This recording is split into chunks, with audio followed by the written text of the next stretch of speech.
C'est un véritable poumon vert aux portes de la ville et au cœur de l'agglomération.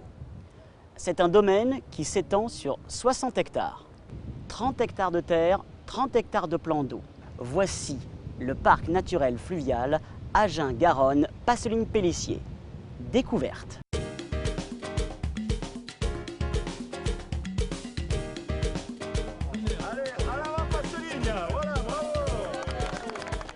Le parc naturel urbain, c'est d'abord de l'espace, et puis c'est d'abord un endroit où on se balade à pied, en vélo, où on fait du bateau, où on peut pique-niquer. Donc c'est d'abord l'endroit de la balade, et de la balade tranquille, heureuse à Agen. Et un parc naturel urbain, c'est après un endroit où on joue. Et là, on va pouvoir jouer au foot, au rugby, au basket, au hand, à la pétanque. Comme une réponse tout simplement aux familles de l'agglomération agenaise qui ne disposaient pas d'un espace tel que celui-ci, voilà, et qui aujourd'hui vont pouvoir se détendre en famille, les jeunes également qui veulent s'adonner à la pratique sportive. Ce parc est destiné à la détente et au loisir. Ainsi, le promeneur, le randonneur et autres cyclistes disposent de 14 km de chemin.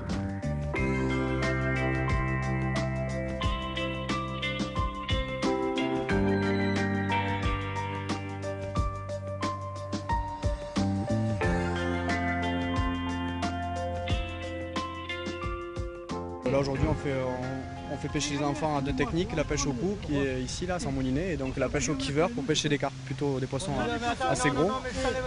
Donc là visiblement elles sont plus grosses que prévu, donc on casse, on a des fils un petit peu trop fins par rapport à ce qu'il y a comme poisson.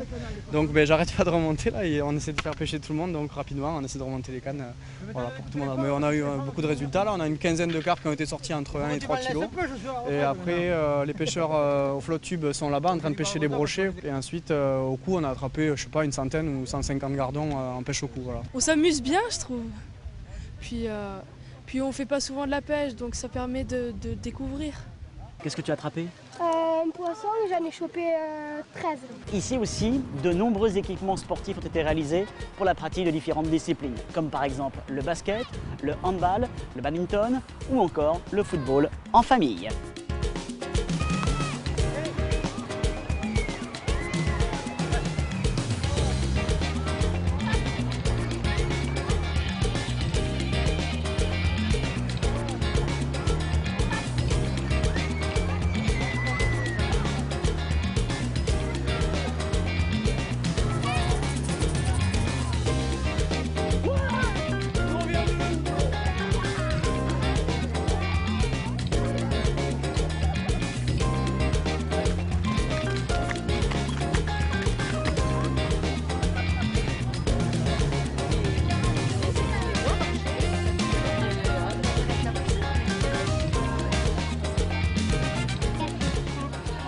Ici, nous sommes au cœur d'un labyrinthe topographique. Mais qu'est-ce donc? Explication. Alors le labyrinthe topographique, c'est contrairement aux labyrinthes qu'on a l'habitude de rencontrer, c'est-à-dire des labyrinthes avec des palissades végétales ou des labyrinthes dans des champs de maïs ou de tournesol.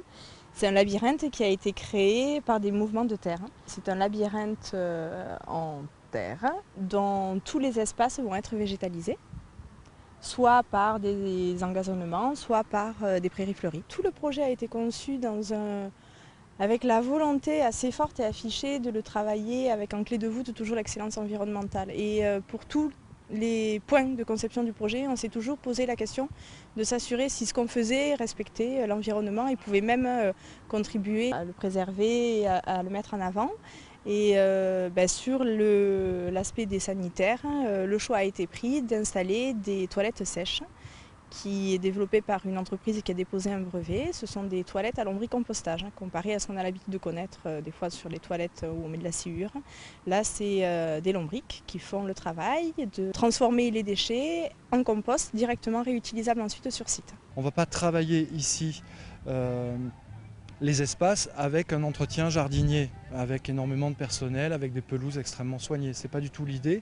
L'idée, c'est de travailler avec les dynamiques de la nature. Donc dans le parc, on a travaillé cette idée-là au travers de zones humides, de zones avec un travail qui est essentiellement sur la topographie, sur la finesse du dessin, de la topographie, qui représente le support pour qu'une nature reprenne ses droits ici, et avec toujours cette idée de la terre, l'eau et l'activité humaine. Ici, nous sommes à l'entrée du parc, situé juste après le pont de Beauregard. Un parking de 350 places a été créé. Je trouve que c'est très agréable d'avoir une sortie comme ça pour les Agenais, ça manquait beaucoup. C'est grand, on peut tout faire, quoi. Il y a même du sport, les enfants peuvent amener leur ballon, ils jouent. C'est très sympa d'avoir un truc quasiment en pleine ville, c'est vrai qu'au niveau activité et tout, c'est pas mal. C'est ce qui manquait à Agen. Voilà, on retrouve quelque chose, disons, vraiment intéressant pour les grands, pour les petits. Ce parc, c'est tout de suite. Il est aujourd'hui lancé, alors il va petit à petit s'étoffer, la pelouse va pousser, les arbres vont grandir, les associations et les animations qu'elle propose vont se l'approprier, mais il démarre aujourd'hui. Le projet à très long terme, c'est autre chose. Agen a décidé de se réapproprier la Garonne. Alors ça, c'est autre chose. Et ça, c'est une volonté de long terme. Et c'est un peu, vous voyez, au départ, une volonté populaire sourde. La Garonne a été notre lieu de vie. On y a eu nos moulins, on y a eu nos bateaux, on y a pêché, on s'est baigné, on a lavé nos linges là-dedans, etc. Et à force d'interdiction sur interdiction, on en a fait un lieu désertique. Et bien c'est fini. On va revenir vers Garonne, vous voyez, on va s'y balader à côté. Je suis persuadé qu'un jour on s'y rebaignera en sécurité, qu'il y aura à nouveau des bateaux, etc. Vous voyez, et ça, ce projet-là, qui ne fait que commencer, il est parti et il sera, je crois, assez irrésistible.